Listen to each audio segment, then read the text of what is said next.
Okay, today we're going to make a simple kind of a name badge using SOLIDWORKS, and we'll later engrave that using our Roland CNC mill. So the first thing I'm going to do is on open SOLIDWORKS. Now for me, because I've been using the program, it shows up here, which knows the icon is kind of this cube with the S and W. You may need to go to All Programs, Students, the SOLIDWORKS folder right here, and once you open that, you'll see the SOLIDWORKS program. It is a heavy program, it has a lot of RAM, so it will be a little bit slow in opening. I'm getting a couple error messages today, but I think we can ignore that. And once you see it open here, it's got a lot of stuff happening. There are a lot of tutorials if you want to learn more how to use this. I'm going to kind of walk you through something. So we're going to go up here to New, click on that, and we're actually going to do a part. So it's already highlighted. I click OK.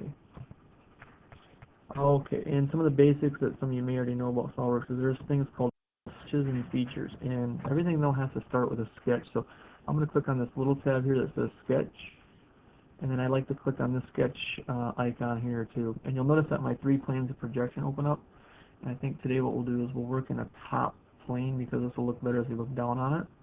So once I do top plane, it kind of turns and faces me. I'm going to go up here and I'm going to simply just start and do a rectangle. And the great thing about SOLIDWORKS is it doesn't matter yet how big it is. So I'm just going to sketch something at my approximate size of 1.5 inches by 4.5, and I can check the box over here. And we always want to do our drawings from the origin, so you see it started there.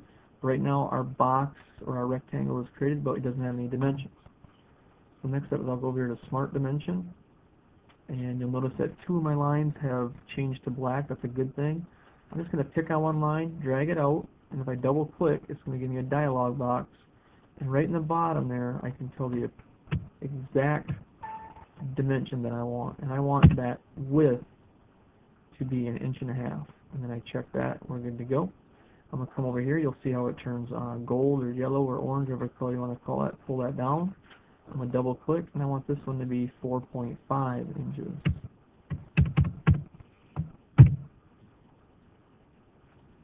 Okay, great. We've created a rectangle. And as soon as I click this box, you can see that my dimensions go black, and everything is black to me that this is fully defined. At this point, I'm going to exit my sketch. And then right here is my Features tab. I'm going to click on Features. And what I haven't done yet to this rectangle is I have not given it a depth. Okay, I haven't given it a thickness. So I'm going to choose Extruded Boss Base.